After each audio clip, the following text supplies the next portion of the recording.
Ouais, bien salut tout le monde, c'est FaZe. Aujourd'hui on se retrouve pour une nouvelle vidéo les gars dans laquelle je vais vous présenter la nouvelle bécane. Vous l'avez tout simplement vu dans l'introduction de la nouvelle moto. Maintenant je vais vous la présenter un peu plus en détail. Vous aurez un peu plus d'infos dessus. Je vais y aller je pense étape par étape de tout ce que j'ai fait dessus, comment je l'ai acheté, bref je vais tout vous passer en détail. Et puis voilà. Donc du coup les gars, je vais vous la présenter. Je vais commencer par l'avant, je pense que je vais faire une avancée, enfin je vais vraiment y aller comme ça, étape par étape, en passant de l'avant à l'arrière.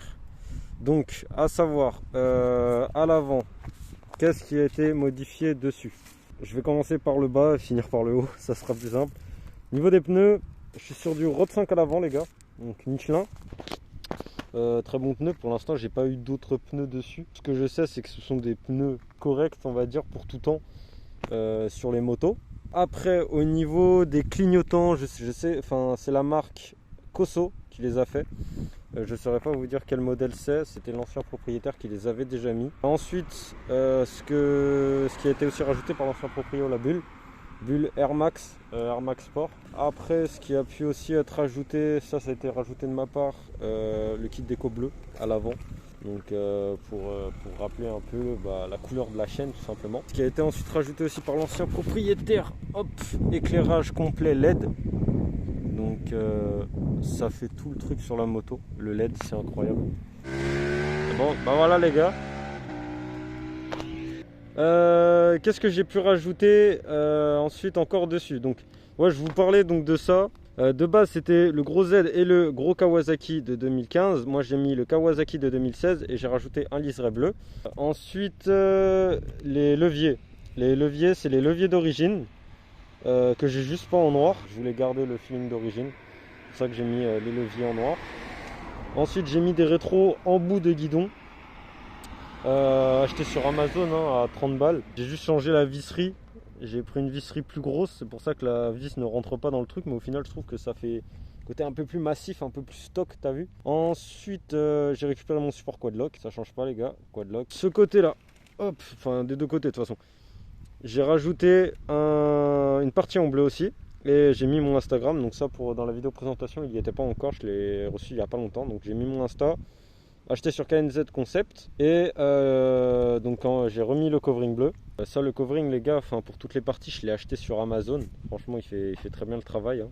C'est bon, il se détache un peu au prix où je l'ai payé. Tu me diras, fait le taf on va dire. Faut juste bien le poser. C'est la préparation qui est le plus importante. C'est ce qu'on dit surtout sur les coverings. Ensuite donc j'ai gardé le petit logo Z800. Je trouve que ça harmonise un peu plus. Si on descend un peu plus bas, protection de Carter, donc par Carter. RNG Racing, franchement il rajoute un côté mat, ouais, mat et noir à la moto, ça a coupé. Donc franchement c'est vraiment sympa et puis ça protège bien. Ensuite ici donc j'ai rajouté voilà des liserés bleus aussi. Ici ce que j'ai pu faire, donc ça à la base c'était en gris, je l'ai pas en noir et j'ai fait comme les modèles de 2016 en fait, tout simplement j'ai gardé cette partie là en grise. Et tout le reste, je l'ai fait en noir. Je trouve au final, j'avais dans le but de faire tout en noir. Et au final, je pense que de garder un peu de gris, ça rend un peu plus agressif au final que de faire tout en noir. Tout en noir, ça aurait fait bizarre. Ensuite, si on descend un peu plus au niveau du kitchen DID, franchement, il est très bien. Il tient bien dans le temps, etc. Si on remonte à ce niveau-là, tac, j'ai rajouté de plus le liseré bleu ici. Support de plaque court. Support de plaque court RNG aussi Racing. Les clignotants Cosso comme ceux de devant. Et ensuite si on va de l'autre côté, ça c'est les gars, c'est la dinguerie. Akrapovic, donc c'est une demi-ligne parce que vas-y déjà juste le GPM2 pour ceux qui connaissent les Z800. Le GPM2 sur cette moto là, et ça fait un bordel monstre en demi-ligne. En demi-ligne ça fait un bordel monstre les gars. Donc moi je voulais un truc aussi que tu puisses utiliser tous les jours, mais en même temps où tu puisses avoir un peu de plaisir avec. L'Acra il répondait parfaitement au truc et c'est l'ancien proprio qui l'avait déjà mis en plus. Donc franchement c'est top. Bon après il a été un peu abîmé, je pense, vous pouvez le voir là, voilà. Mais bon ça les gars c'est le pare-chaleur et il change. L'autocollant, je le changerai aussi à l'avenir, comme ça fera plus propre. Sinon, peinture noire aussi effectuée de l'autre côté. J'ai aussi ici acheté un bouchon de réservoir de liquide de frein Z800 bleu, acheté sur AliExpress les gars, enfin ça coûte quoi, 7 balles. Et ensuite j'ai repris la sécurité qui se met par dessus, mais je l'ai juste je l'ai poncé pour qu'elle soit argentée. Ça fait un rappel avec ça là. Ensuite donc toujours liseré, protection RNG. Et ensuite mon pote c'est tout hein. Après pour tous ceux qui connaissent les Z800, je pense j'ai pas besoin de vous dire comment ça se comporte, etc. Pour ceux qui connaissent pas, c'est une moto, c'est incroyable, ça marche bien. C'est une moto qui reste facile à utiliser pour tous les jours. Celle-là, pour ceux qui veulent savoir, au niveau de la position, on reste quand même en position assez typée sport, donc tu es assez piqué de l'avant quand même. Mais c'est pas une sportive, hein, je vous rassure direct là-dessus, c'est pas une sportive. Ça reste un roadster.